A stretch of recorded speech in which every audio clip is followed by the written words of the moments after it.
Hello दोस्तों, नमस्कार। स्वागत है आप सभी का आपके अपने यूट्यूब चैनल में। दोस्तों आज है 5 अक्टूबर और एसएससी सीपीओ का थर्ड शिफ्ट का पेपर समाप्त हो चुका है। थर्ड शिफ्ट के पेपर में पूछे गए सारे क्वेश्चन आ चुके हैं, तो इस बात पे वीडियो को एक बार लाइक कर दीजिए। जितने भी मेरे प्यारे दोस्त वीडियो को देख रहे हो, एक साथ लाइक बटन को दबा दो और जितना हो सके वीडियो को ज़्यादा से ज़्यादा दोस्तों तक पहुँचाने के लिए शेयर भी कर दीजिएगा। अगर आपने इस चैनल को अभी तक सब्सक्राइब नहीं कर रखा है तो आपसे रिक्वेस्ट करूंगा कि चैनल को सब्सक्राइब करने के बाद नोटिफिकेशन की घंटी को भी ऑन कर लेना। स्टार्ट करते हैं पहले क्वेश्चन से। फर्स्ट क्वेश्चन देखिए दोस्तों, आपसे पूछा गया था कि लावणी जो नृत्य है वो किस राज्य से संबंधित है। तो आसान क्वेश्चन है, प्रीवियस ईयर का है, बार बार रिपीट करता है एसएससी एग्जाम में। महाराष्ट्र आपका ऑप्शन में दिया था, जो कि बिल्कुल राइट आंसर होगा। लावणी ने मराठी लोक रंगमंच के विकास में महत्वपूर्ण योगदान दिया। लावणी नृत्य की शुरुआत 18वीं और 19वीं शताब्दी में महाराष्ट्र से हुई थी। लावणी नृत्य आमतौर पर महाराष्ट्र के सोलापुर में रहने वाले धनगर या चरवाहे द्वारा किया जाता था। ठीक है, अगला क्वेश्चन पूछा गया था, पोजीट्रॉन की खोज किसने की। तो पोजीट्रॉन जो है इसे खोजा था कार्ल एंडरसन ने। तो राइट आंसर हो जाएगा कार्ल एंडरसन। ठीक है, कार्ल एंडरसन 3 सितंबर 1905 11 जनवरी, ठीक है, और 1991 तक एक अमेरिकी भौतिकी विज्ञानी थे। उन्हें 1932 में पोजीट्रॉन की खोज के लिए जाना जाता है। उन्हें 1936 में भौतिकी के नोबेल पुरस्कार से सम्मानित किया गया था। 1936 में उन्होंने म्यूऑन की खोज की। पोजीट्रॉन इलेक्ट्रॉन का एक एंटी पार्टिकल या एंटी मैटर समकक्ष पोजीट्रॉन है। अगला क्वेश्चन आया था कि औद्योगिकरण किस पंचवर्षीय योजना का जो है इस पे फोकस था। जो औद्योगिकरण है ना, ये दोस्तों दूसरी पंचवर्षीय योजना जो है इसी पे आधारित थी। औद्योगिकरण दूसरी पंचवर्षीय योजना भारी उद्योगों पर केंद्रित थी। विकास लक्ष्य था इस दूसरी पंचवर्षीय योजना का 4.50%, लेकिन हासिल किया गया था केवल 4.27%। इसके दौरान भिलाई, दुर्गापुर और राउरकेला में स्टील प्लांटों का निर्माण भी किया गया था इस पंचवर्षीय योजना के दौरान। इस योजना के दौरान कोयला उत्पादन में वृद्धि और अतिरिक्त रेलवे लाइनों को शामिल करना था। ठीक है, होमी जहांगीर भाभा परमाणु ऊर्जा आयोग के पहले प्रमुख थे, जिसे 1957 में स्थापित किया गया था। तो पूरी डिटेल मैंने आपको बता दी है। वीडियो को एक बार सभी लाइक कीजिएगा। अगला क्वेश्चन आया था कि लोक सेवा आयोग किस अनुच्छेद के तहत स्थापित किया गया है।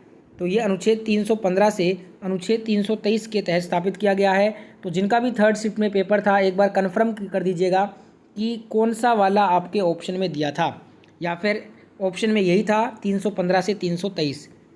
यूपीएससी का गठन 1 अक्टूबर 1926 को हुआ था। यूपीएससी का मुख्यालय नई दिल्ली में है। यूपीएससी के वर्तमान में जो अध्यक्ष हैं वो मनोज सोनी हैं, मई 2022 से। यूपीएससी के पहले अध्यक्ष थे सर रोस बैकर। ठीक है, यूपीएससी के अध्यक्ष और अन्य सदस्यों की नियुक्ति भारत के राष्ट्रपति के द्वारा की जाती है। अगला क्वेश्चन पूछा गया था, 2011 के जनगणना के अनुसार सबसे ज़्यादा हिंदू जनसंख्या किस राज्य का है। तो सबसे ज़्यादा हिंदू जनसंख्या वाला राज्य है हिमाचल प्रदेश। 95.17% आबादी हिंदू समुदाय की है और ये सर्वाधिक है। जबकि मिजोरम है 2.75% के साथ। जो राज्य हिंदू आबादी का सबसे कम प्रतिशत है वो मिजोरम में है। दादर और नागर हवेली में 93.93% हिंदू समुदाय है, जो कि केंद्र शासित प्रदेशों में सबसे अधिक है। और लक्षद्वीप में 2.77% के साथ केंद्र शासित प्रदेश में सबसे कम है। भारत में पहली बार जनगणना लॉर्ड मेयो द्वारा आयोजित की गई थी। 2011 की जनगणना के अनुसार उत्तर प्रदेश अधिक जनसंख्या वाला है और 2011 की जनगणना के अनुसार सिक्किम सबसे कम जनसंख्या वाला है। अगला क्वेश्चन आया था, ड्रिबलिंग शब्द किस खेल से जुड़ा हुआ है। तो ये बास्केटबॉल से जुड़ा हुआ है। तो ऑप्शन में बास्केटबॉल दिया था, जो कि राइट आंसर होगा। बास्केटबॉल से जुड़े शब्द हैं ball, basketball, blocking, dribbling, free throw, handball, holding, jump ball, multi throw विवट। कार्ट रेसिंग या कार्टिंग ओपन व्हील 4 पहिया वाहनों के साथ मोटर स्पोर्ट रोड रेसिंग का एक प्रकार है, जिसे गो कार्ट या शिफ्टर कार्ट के रूप में जाना जाता है। ठीक है, शतरंज 1-2 खिलाड़ियों वाला रणनीति बोर्ड खेल है, जो एक चेक बोर्ड पर खेला जाता है, जिसमें 8x8 ग्रिड में 64 वर्गों की व्यवस्था होती है। सारी क्वेश्चन की एक्स्ट्रा फैक्ट इसलिए बताता हूँ क्योंकि आने वाले शिफ्टों में बिल्कुल ऐसे क्वेश्चन आएंगे। मेरा देश मेरा गौरव के लेखक कौन है। तो कन्हैयालाल मिश्र प्रभाकर आधुनिक युग के प्रमुख गद्य लेखक हैं। तो ये आपका राइट आंसर होगा।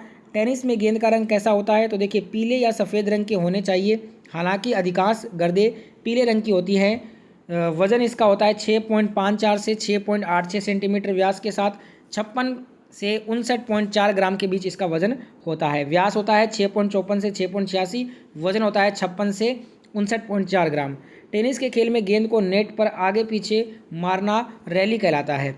जैसे ही सर्वर सर्विस देता है एक रैली का प्रारंभ हो जाता है। ठीक है, बिल्कुल डिटेल से अपने को पढ़ना है जिससे कि कोई भी क्वेश्चन ना छूटे।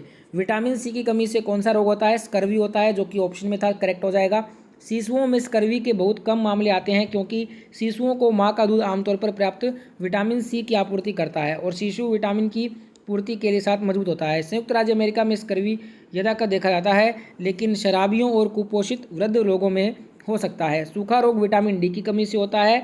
ठीक है, और बात कर लें विटामिन सी से जो है वो स्कर्वी होता है।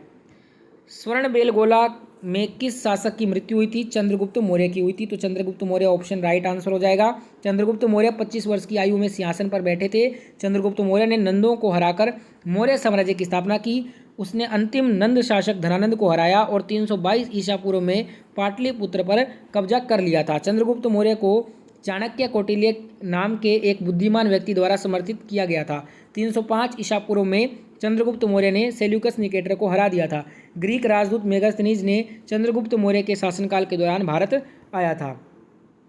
अगला क्वेश्चन पूछा गया 2015 में कितने स्मार्ट सिटी बनाने का प्लान था? तो साल 2015 में भारत सरकार ने 5 साल के भीतर 100 स्मार्ट शहर बनाने का वादा किया था। 7 जुलाई 2023 तक 100 स्मार्ट शहरों द्वारा कार्य आदेश जारी किए गए हैं। 7,978 परियोजनाएं, जिनमें से 5,909 परियोजनाएं 74% पूरी हो चुकी हैं। ठीक है, अगला क्वेश्चन आया था जनगणना 2011 के अनुसार सबसे कम साक्षरता दर किस राज्य का है? तो बिहार की कुल साक्षरता दर 61.80% है। इसमें पुरुष साक्षरता है 71.20, जबकि महिला साक्षरता है 51.50%।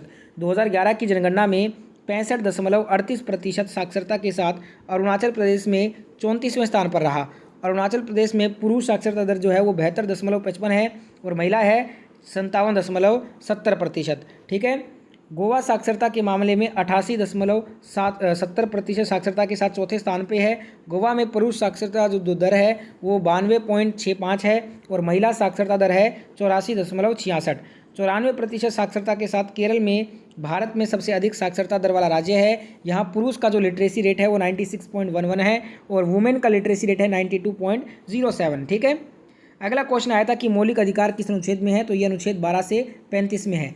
जो मौलिक अधिकार हैं ये 12 से 35 में है और ये हमने यूएसए से बोरो किया है। समानता का अधिकार अनुच्छेद 14 से 18, स्वतंत्रता का अधिकार अनुच्छेद 19 से 22, शोषण के विरुद्ध अधिकार अनुच्छेद 23 से 24, धर्म की स्वतंत्रता का अधिकार अनुच्छेद 25 से 28, सांस्कृतिक और शैक्षिक अधिकार अनुच्छेद 29 से 30। ठीक है, अगला क्वेश्चन आया था किस नदी में पीने लायक पानी का प्रतिशत सबसे कम है?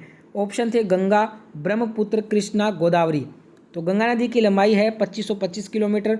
गंगा दक्षिण एशिया की एक सीमा पारिक नदी है। यह भारत और बांग्लादेश में से होकर बहती है। यह नदी गंगोत्री ग्लेशियर से निकलती है जो उत्तराखंड में पश्चिमी हिमालय में स्थित है। यह नदी भारत और बांग्लादेश के गंगा के मैदान दक्षिण और पूर्व में बहती है और अंत में बंगाल की खाड़ी में गिरती है। बाएं तट की सहायक नदियाँ गोमती, गंडक, घाघरा, कोसी, रामगंगा और महानदी है और दाएं तट की सहायक नदियां हैं यमुना, सोन, दामोदर, तमसा, पुनपुन आदि शामिल हैं। ठीक है, हमसे पूछा था पीने लायक पानी का प्रतिशत सबसे कम। आप एक बार स्पष्ट बताइएगा दोस्तों, ये 4 ऑप्शन यही थे और आपने इनमें से कौन सा आंसर किया था? अगला क्वेश्चन गोविंद स्वामी पिलई किस संगीत वाद्ययंत्र से संबंधित हैं? वायलिन से। तो वायलिन बजाते थे, राइट आंसर वायलिन हो जाएगा। अगला क्वेश्चन आया था नीरू स्वामी पिलई किस वाद्ययंत्र से संबंधित है? नाद स्वरम वादक। दोनों में से कोई एक पूछा होगा, बताइएगा। तीसरे शिफ्ट में जिनका पेपर है दोनों में से कौन सा वाला आया था? नेक्स्ट क्वेश्चन आया था कौन सा फोर्स होता है जिसका वजह से कोई बॉडी सेंटर गति को ओर बढ़ता है? तो इसे अभिकेंद्री बल कहते हैं। यह एक प्रभाव है जो गतिमान शरीर को स्थिर करने या गतिमान शरीर को रोकने के लिए किया जाता है, जो एक गतिमान पिंड की गति और दिशा बदलने के लिए जाता है। ठीक है, तो अभी केंद्र बल आपका राइट आंसर हो जाएगा। तो इतने ही क्वेश्चन मिल पाए हैं। जैसे ही और क्वेश्चन मिलेंगे PDF में ऐड कर लेंगे। वीडियो पूरा देखने के लिए धन्यवाद। जय हिंद, जय भारत। लाइक शेयर सब्सक्राइब जरूर कीजिए।